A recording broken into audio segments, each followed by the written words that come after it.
Bonjour à tous, aujourd'hui je suis très contente de partager avec vous ma recette de clafoutis aux cerises. Le clafoutis, c'est le gâteau de l'été par excellence. On attend ces cerises avec tellement d'impatience.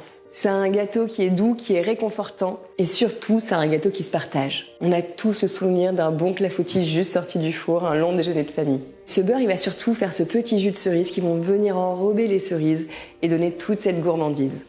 Allez, c'est parti, on y va. Pour commencer, je vais mélanger mes œufs, mes jaunes et mon sucre cassonade. Puis j'ajoute la poudre d'amande et la farine, et ensuite la crème liquide et la crème épaisse. Je taille les cerises en deux. J'enlève les noyaux à l'aide d'une cuillère à pomme parisienne. Je garde la moitié de mes cerises pour les mettre dans l'appareil à clafoutis. Puis je garde l'autre moitié pour les poêler. Je fais fondre le beurre, puis délicatement au pinceau, je viens déposer une fine couche de beurre. Je saupoudre de sucre cassonade. Je verse ce mélange dans un joli plat et je parsème de cerises coupées. J'enfourne le clafoutis à 180 degrés entre 30 et 40 minutes en fonction de votre four.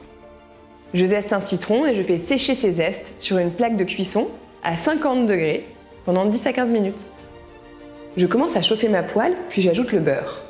J'attends qu'il crépite et j'ajoute les cerises. Je saupoudre de sucre cassonade et je laisse revenir tranquillement sur feu doux. J'ajoute les gousses de cardamome verte. Je continue la cuisson pendant 2 minutes. Je finis avec une petite pointe de fleur de sel. J'ajoute à la fin le jus de citron, ce qui va donner toute cette couleur rouge aux cerises. Je garde ce petit jus de cerise qui me reste au fond de la poêle, puis je peux l'utiliser pour venir le déposer sur les assiettes au moment de servir. Je coupe les segments d'un citron pour décorer le clafoutis. Une fois le clafoutis cuit, je dépose délicatement les cerises tièdes, ainsi que les zestes de citron et les petits suprêmes. Et maintenant, on passe à la dégustation.